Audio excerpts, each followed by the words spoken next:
Hey, Becoming Me. I'm so excited to introduce you to my warrior friend, Dylan. Dylan, welcome to BecomingMe.TV. Thank you. Thank you. Thank you. Thank you. Thanks for having me on it. It's always good to see you and be a part of anything you are doing with Becoming Me and all the Emily Cummings adventures. I'm excited to watch and now be a part of it for sure. Well, right back at you. And y'all, I Yeah. have to let you know, like Dylan, I originally met Dylan and his wife Paige in Las Vegas. We had the privilege of working together for a couple years. And so it's been fun to watch your journey and what God's doing in and through your life since then. And it's such an honor to have you be a part of Becoming Me.TV and just share who you are and who you're becoming. So truly, thank you for Yeah. being here. Yeah. You're welcome. Yes, absolutely. Thank you for having me. Yeah, so obviously I know who Dylan is, but I know that there are people who are watching your story today who are like, okay, who's this Dylan guy? So who is Dylan? Yes. Great question. Dylan hasn't figured out who Dylan is yet either. But I can tell you kind of what I've seen, what I've done, who I am, and maybe introduce you to a couple of my if my kids come running downstairs, they may jump in and say hey as well. So Love yeah, it. my wife's name is Paige. I actually met Paige in the second grade, and we've been I don't even know if you knew that, Emily. Yeah, No. yeah. Wow. That's awesome. So Paige and I have known each other since the second grade. We actually have a picture of us eating lunch together by ourselves in the second grade. We both had bowl cuts, and it was awesome. Her mom cut her hair, my mom cut my hair, and I think they probably used the same bowl. They just put it on her head and just did a cut around it, and that's the photo we have. Maybe I'll give you that photo and you can drop it here in the in the Please do. in the podcast. So we've known each other for a very long time. We always were the kids that were like, we're going to marry each other one day. I moved to Knoxville, Tennessee when I was in the fifth grade. She stayed in Texas, and we just kind of were friends, all those years, and then became adults. And she was like, "Hey, I want to. We need to live in the same city if this is ever going to happen." And she was like, "I want to move from this area," so she moved to Knoxville, and then yeah, we got engaged, got married.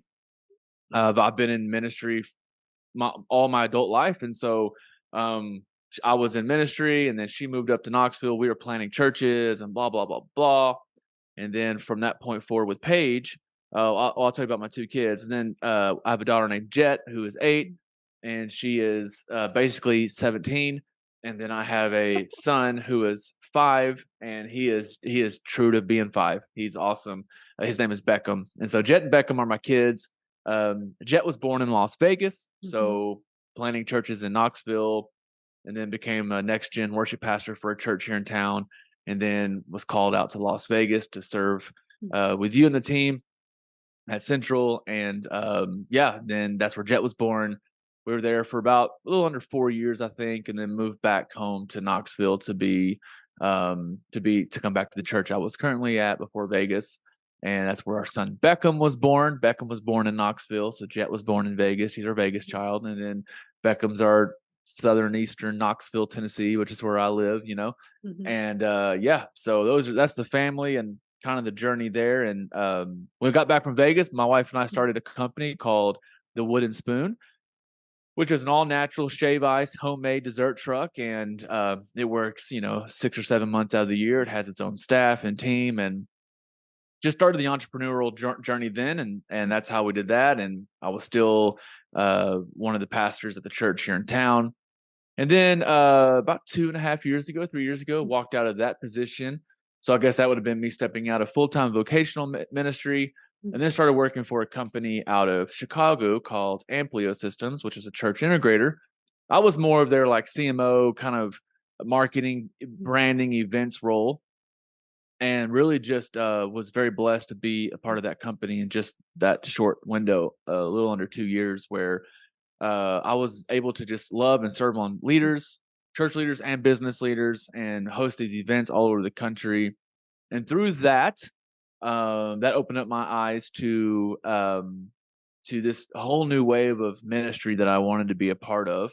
That was like Amplio, but also a lot different than Amplio, in the sense of I would just wanted to be helping church leaders, and I don't know what that looked like or what that was going to become, but there comes the dream Weekend Ready, which is WKND Ready, Weekend Ready, and that is the birth of this new idea that we started January 1st of this year, which is coaching and consulting church leaders. And yeah, and that's just been a ride since January 1. And I also have a dog named Gibson that I'm always trying to give away to anybody who comes to my house. He's, I think, 13 years now, 12 years old, and you'll probably hear him barking. And I apologize, but he's always trying to get into something, so that's why I'm always trying to give him away. But yeah, Oh, that's me. no. That's me in about 4 or 5 minutes, Awesome. and or maybe not even that long. So yep. That's awesome. I love it. Well, it's definitely been fun to watch you and Paige step into all of these ventures and just being who God made you to be, right? And speaking of that, like I would be interested and just love to take a couple minutes and dive into your story. Like we've talked a lot about the intro stuff, right? And what you're doing. But what's made you who you are today? What's your story, Dylan? Yeah, it's great question. Man, it goes back to my neighbor who was a couple years older than me. And one day he walked 3 or 4 houses down to my house and said, "Hey, you should go to church with me." And this was in when I was in high school. So I'd been ninth grade in high school. And I was like, "No, I'm not interested. I don't, my family wasn't in a church and I wasn't in a church, and I was by all means not a Christian." And he just said, "Come to church with me, come hang out." Long story short, I ended up going to church with him. And I was into sports a lot and I was into girls. So I had girls and I had sports. And if you could promise me those two things, I will come to your church. Mhm. And he's like, "Yeah, oh yeah, we got both of those." And I was like, "Oh, great, I'll be there." And it was youth group and we'd meet every Sunday night. And then from there, I went to a student event called Resurrection here in Gatlinburg, Tennessee, and ended up getting saved, giving my life to Christ. I remember coming home. I didn't sing, I didn't play guitar, I didn't do anything. I played snare drum in the middle school band, last chair every time. And yeah, I just started the journey of coming home, laying my face on my Bible, saying, "God, I'm yours. Whatever you want to do with me, here are my hands. You take me, use me. I don't know what any of this means, but I want to give my life to you and I want to follow you." And from that journey on, Mhm. my student pastor called me just a few weeks later and says, "God's given me this vision and dream about who you are and who God's going to, who God's going to bring you to be, and all this stuff." And I was like, "This is weird to me. I don't know what any of that means." And you'll see a trend in my story of people speaking life into me, which has molded me to be who I am in return to me always encouraging people and speaking life into Mhm. people, and calling things out in people. And still today, I was just in California. I'm getting ahead of myself, but this is just how I roll. I was in California just last week doing the event, and a somebody on the board member of this um, organization that I was working for. He's a pastor in New York City. We just met. We hit it off. I walked to him. I was like, "Hey, I heard you're a pastor. Like, Mhm. tell me about your story. Like, I want to hear what is ministry like in New York City, because he's right in Manhattan." And we talked, and then I'm outside. It's like 10:30 at night. We're sitting on this patio area around this fire, and he walks to me, and we start talking. He said, "Hey, can I just say something to you real fast?" And again, all these years later, you know, not by all means am I accomplished in anything I've done, but just all these years later, from me being in ninth grade in high school to now 35 years old and owning a couple companies and helping church leaders all over the country, people are still speaking into me, and it still just is the core of who I am. He's calling me out. All these things speaking, but I'll I'm just like, I receive it. I receive it. I receive it. So, anyways, that has been the story of my journey, and what has crafted and molded me is people speaking life into me. And this guy called me, this youth pastor called me, going back, called me. I have this vision, I have this dream. God's going to use you. Blah blah blah. I was like, "I don't have a guitar, I don't sing, I don't do anything. I'll play drums." Again, fast forwarding, he was like, "We're getting ready to go on our first rehearsal to launch our student ministry youth band," and he was like, "No, no, no, no, no, no. God's gonna put you out front. Like, you have a voice. God, you got to use it." And so, not singing a voice, but just a I don't know, just maybe influence. I didn't know what any of that meant Mhm. back then in ninth grade. And so yeah, started leading and singing. The very first song I played was for the combined contemporary and traditional service. I wasn't quite Okay. good enough to be in just the contemporary service. Uh, but I was had the privilege to be in the combined. And so what that looked like basically was traditional service, and there I was the special guest. I was the special, as they would say, and I get to Uh-huh. come up and sing Heart of Worship with me on Okay. acoustic guitar. And I remember, my head's down, I'm picking this thing and I'm singing. It's my first time ever doing anything like this. And I looked up, and I just, not a dry eye in the room. And I thought, "Oh gosh, I've made everyone cry. This is so bad." Oh, My no. mom's crying. I'm like, she's so ashamed. And no, it was just a sweet moment of just like, man, what Mhm. is happening? I'm in high school and I'm just like, what is this going to look like? And that was the beginning of molding me to who I am today. From that to leading worship at that church Mhm. to graduating high school, going off and being in a ministry band and team out of Minnesota that lived in a 12 passenger van and or 15 passenger van with a 12-foot trailer. And we did Wow. like 215 dates that year. So 2007, 2008. So I mean, I was just out of high school, and I learned how to work. I learned how to meet people and interact with all these different church leaders all over the Midwest and East and South. And you can imagine that many dates in a year. You're playing almost every Yeah. other day, in these different towns. And again, that molded me into this character that I feel like God was having me become. And from that process to coming home and working in a Christian bookstore as I wanted to figure out my next life, to starting my own band, which was a worship band called Hello Forever. And then that band toured and traveled for the next 5 years from corner to corner all over the United States. Again, we had a van and trailer, and we would fly to a lot of shows or weekend Mhm. events. And where I'm just doing this whole music industry, like Christian thing and worship thing. And then I find myself in church planning, and I'm at lunch, and I find myself yet again being spoken into. Mm. God's going to do big things in your life. God's going to use you. God's going to, you have a voice. And, he challenged me. And through that challenge, I felt like, man, maybe the touring thing's over. Maybe I want to hand that, Mhm. hand that over and give that away and focus on just specifically building ministries and to the church. Went to full-time ministry and that out of that conversation. So I gave up the dream of, being that next, whatever. And I don't want to say a name because, then, I've become friends with a few of those people and they'll be like, oh, here we go. They're Dylan making fun of us. I would never do that. But I just was good with that. Didn't want to do Mhm. that. And went to full-time ministry and was part of that church plant for another 2 or 3 years. Um, then I found myself in another lunch where the worship pastor in town at a church was like, God's going to use you. God's got a voice for, blah, Wow. blah, blah, blah, blah, blah. And she went to Hillsong and came back and was like, you were on my heart the whole time. Again, you just see this trend, right? And so I'm always saying that because if you're listening to this, you have the opportunity every day to speak life into Yeah. somebody.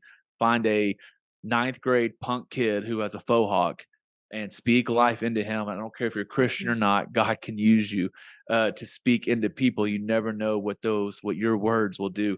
And so I'll just keep saying that over and over. But again, this lady spoke into me and she said, God's going to use you.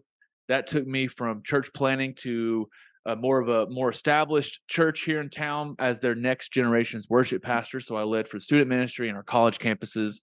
And then that took me to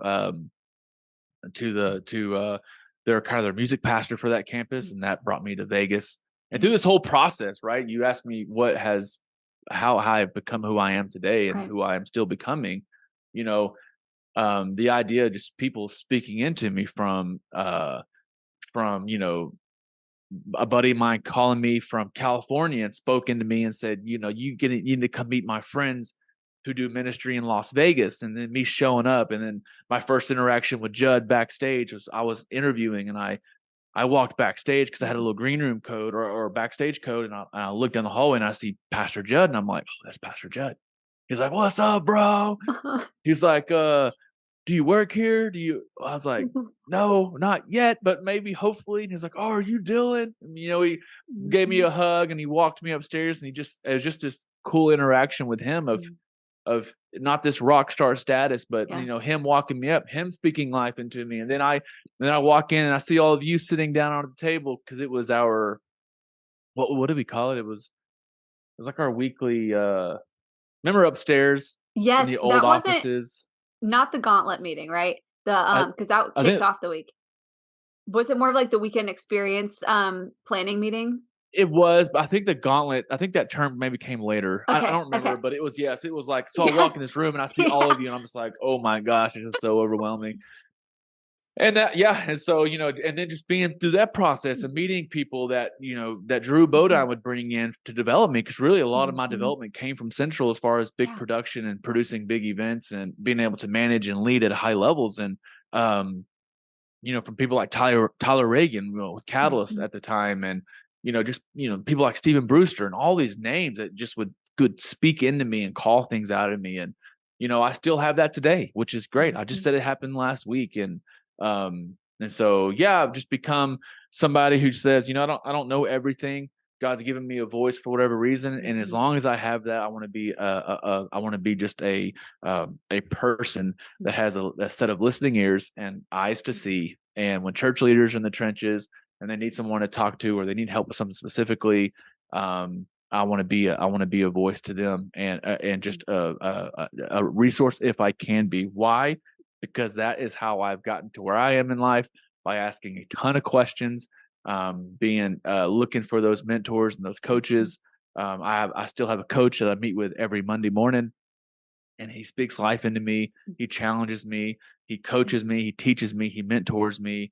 And so, yeah, and I just through that process, I feel like God has really opened up a lot of doors. He's also shut a lot of doors. It's not been all perfect. It's been a journey, right? Pursuit and following of Christ is not necessarily an easy task, but a task that is rewarding. And through that, God's given me favor, and I want to continue walking in His favor and continue walking in His light and being a resource for churches as best as I can. So I don't know if that Yeah. answered your question Yeah. whatsoever, and that No, was a it lot, did. but Well, yeah. and I mean, so cool to hear how the power of people's words and Mm, who called things out in you and asked you questions really shaped who you are now. yeah. And that really brings me to another question I'd love to ask you, which begins with something lighter and a little fun. Like, and I actually don't know this about you, which is kind of funny, but are you a coffee drinker? Oh man, yes, I am. I am a coffee drinker. I I am, and the reason why I say it like that is because I'm very for 15 years almost. I've done one certain energy drink that Okay. I love it. It's like my Okay. favorite energy drink. You have Okay. to order it, and it comes in a powder, and I pour it in my 8 ounces of water, and I do it every Okay. day. I do it in the morning every day. That is my coffee. But when Okay. I forget that I'm running out, I now switched to coffee, which is Starbucks. So I am 4 days in a row in Starbucks, which is great because Okay. Starbucks just did, because I'm waiting on my order. Starbucks just did a challenge. If you order Okay. 3 drinks in 3 days, then you get 60 stars. And I'm like, I don't know what that means, but I'll take 60 stars. Yeah. I want to have stars in my account. I don't know what these stars get me or what they do, but I want them. And Yeah. so I did the challenge and I got it. And so yes, I do drink a venti cold brew with vanilla sweet cream in my Mm. in my in my Yes. situation. Yes. That is a really good order. I'm about it. So let's Yeah. say you're having this venti sweet cream with vanilla with someone else at Starbucks. You're talking with them. They're sharing stuff happening on their own becoming journey. Now you're in the seat of somebody speaking life into them, right? Yeah. What would you say to encourage them to become who God made them to be? Yeah. I it's a great question. I always ask people, I would say 8 out of 10 times, so not always, but I do ask people a lot, where do you see yourself in 5 years? I Mm. just ask people that. And I don't mean to be tense about it or intense about it, but where do you see yourself in 5 years? And when they start, I don't know, or I want to do this, or I want to be that, man, that opens up so many doors for me just to immediately start speaking into it. And, you know, my biggest thing with I'm figuring out how to word this. My biggest thing with working with people specifically is that everybody has a dream and everybody has an idea and Mhm. everybody has these thoughts that come to them, right? And and whether you're an entrepreneur, you're a business leader, business developer, or you're in ministry or whatever, well, everyone has dreams, everyone has ideas. And my big encouragement, I'm sitting down with someone at Starbucks. My big encouragement is, what can I do to Mm. help ignite that spark in you, to it becoming a flame, to you actually doing what you feel like you're called to do, and watching these people just kind of sit back and not know how to receive that, because probably no one Mhm. has ever said that to them. I don't care if I just met you for the first time. I don't care if you got on my calendar and we are meeting for a free 30-minute coaching session or whatever it is. I find myself asking them, where do you see yourself in 5 years? How can I help you get there? and go. You just need to go. Quit doubting yourself. Quit. I don't need to. I don't got the money, or I don't have the time to do that, or I don't have. Put the excuses to the side and walk in the direction that you feel like you need to walk in. And we'll have a come to Jesus moment in that Starbucks with my venti cold brew with vanilla sweet cream. I will challenge you. I will call you out, and in hopes you do the same to me. Hey, Dylan, where do you? Oh, man, I want to do this, or I want this. My goals are this. Okay, what's stopping you? Oh, me. I'm stopping me. And so, yeah, I don't know. It's funny because that question. How would I do that? That would be a great first start for me. It's a great icebreaker, because it gets them talking about themselves a little bit, and they kind of open up quicker. Yeah. And then when you get someone to open up quicker, they are willing to receive faster. And yeah, so that's one of the ways I would encourage someone to become who God's called them to be is ask them where do you see themselves in 5 years, and then just challenge and poke and push and follow up with them. I don't make money doing that. It's not a sales pitch. It's just hey, I genuinely care about you, and I feel like you can help change your community, your town, this country, this state, this world. Like I want to be a part of that. So Yeah. That's yeah, powerful. No, thank you for sharing that. You yeah, mentioned Weekend Ready and it started in January. Tell us a mhm, little bit about Weekend Ready, what it is, how people can get involved, get connected, yeah. all the things. Yeah, Weekend Ready was a dream I had again about 5 years ago, and it was a domain. I went on to buy weekendready.com, so WEEKEND ready.com, fully spelled out. Well, I want to be a little cooler than that. When I heard that it wasn't available, I was like, oh gosh, now I got to be cool. And I went with WKND ready.com. Yeah, and I bought that domain several years ago, sat on it. I'd be lying if I said I prayed over it. I didn't really pray over it much. I prayed Mhm. over it every now and then, like God, if you want this to be something, you know, Mm.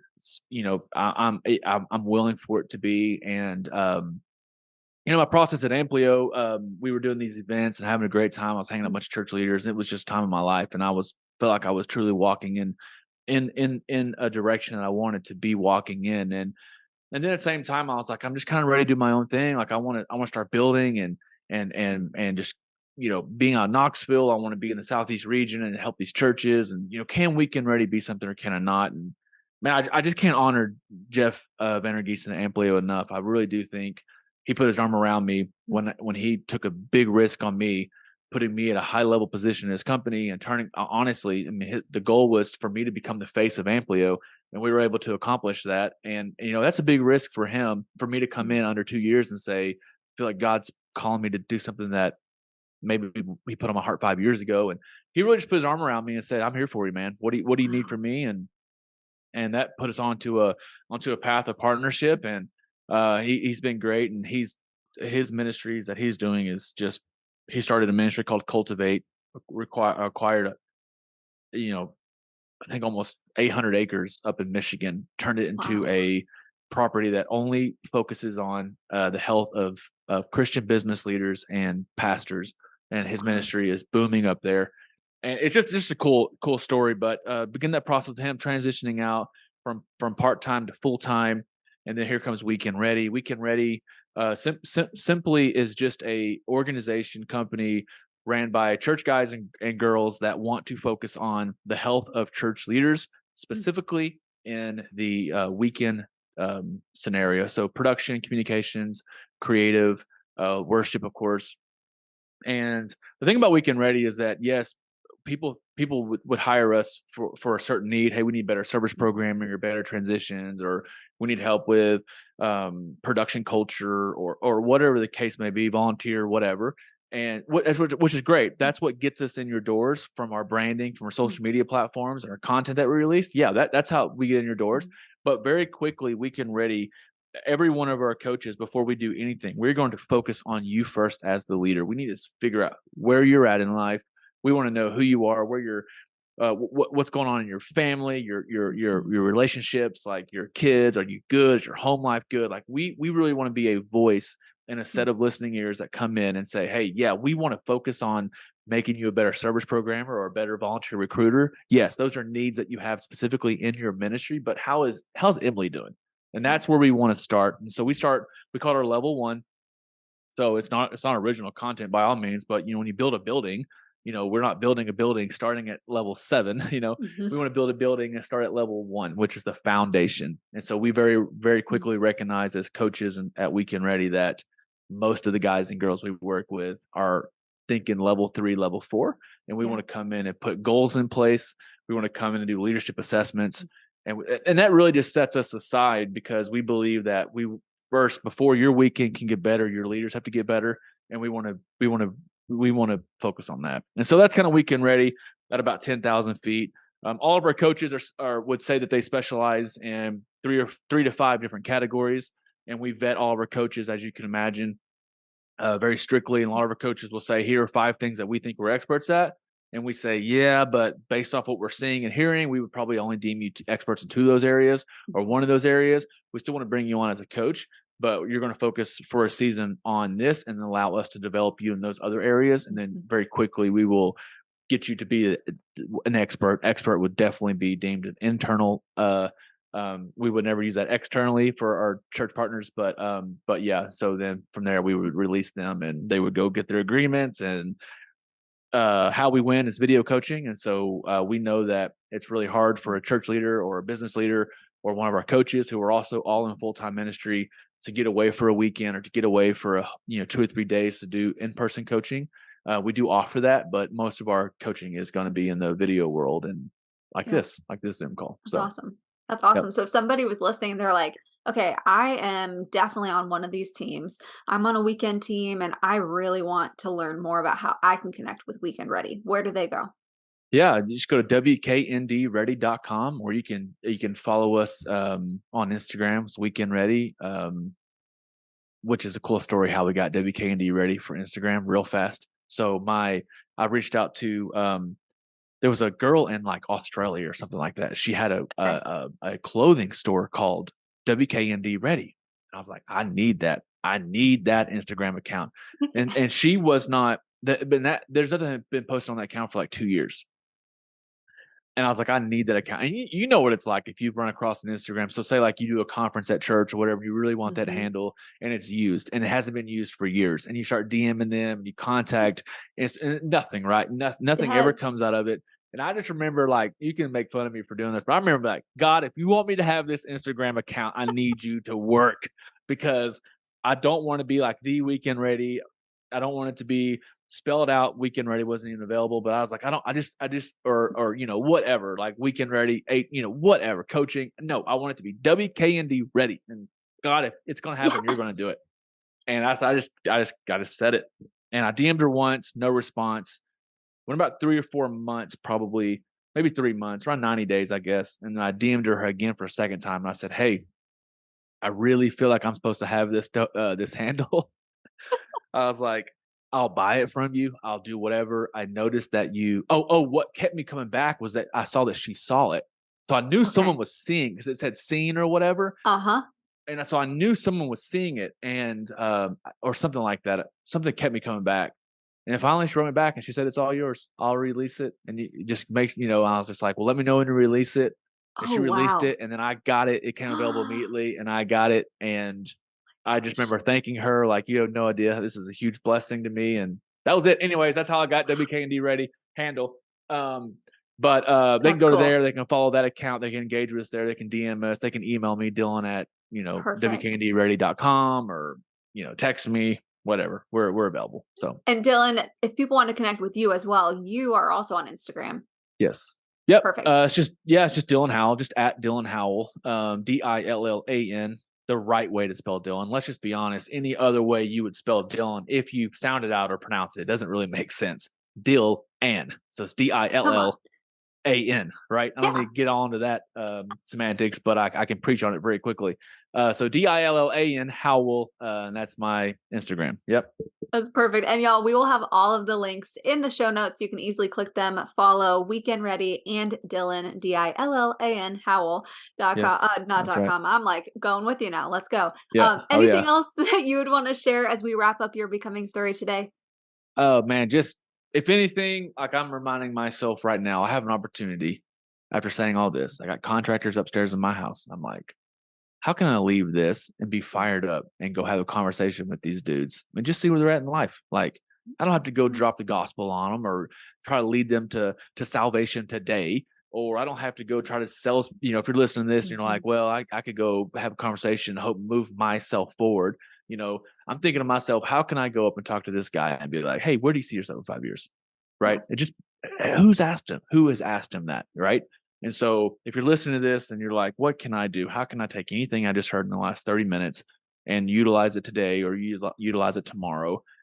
Just pray, just be like, you know, put the chip in your head that anywhere mm, you go and you brush up against somebody, can leave a negative impression or a good impression. You can lead mm, someone forward or you can lead someone backwards. Be the person that leaves a positive impression and moves people forward. Speak life into people, encourage people. You never know how powerful your words are going to be. You never know where that person will be in 10 or 15 years. How cool would it be that you spoke life into somebody as a ninth grader? And then all these years later, I still run across the guy that spoke life into me at church. We didn't even go to the same church. So 20 years later, I see this guy every now and then mm. on the weekend. His name is Chuck. I call him Charles the Rock Lindsay is what I used to call him. He preferred that, and in ninth grade, and he tears up almost every time he sees me because I can only imagine, Mm, and not to toot my own horn by all means, but I just pray there's a day that when I'm his age and I spoke life into a ninth grader and I see what God's doing in his life all these years later, that I would also become emotional, just to be like, man, I listened to God, I spoke life into that kid, and now look what God's doing in that kid's life. You just never know. You never know. Speak life into people, encourage people, love on mm. people, and make this place better. Make this temporary home for us better as best as we Yes. can because we need a bunch of people like it. Mm. So yeah. Oh, that's so good. Those are really good, just warrior words that are encouraging and empowering us to become who God made us to be. So thank you for sharing. Thanks for sharing your story. I'm cheering you and Paige on like big time. I'm your biggest cheerleader, and Yes. I can't wait Thank to you. see what God continues to do. So thank you. Yes. Thank you. Same. We can't wait to watch God use you and watch all your adventures unfold. And yeah, we're excited. So Well, thanks, Dylan. Thank you.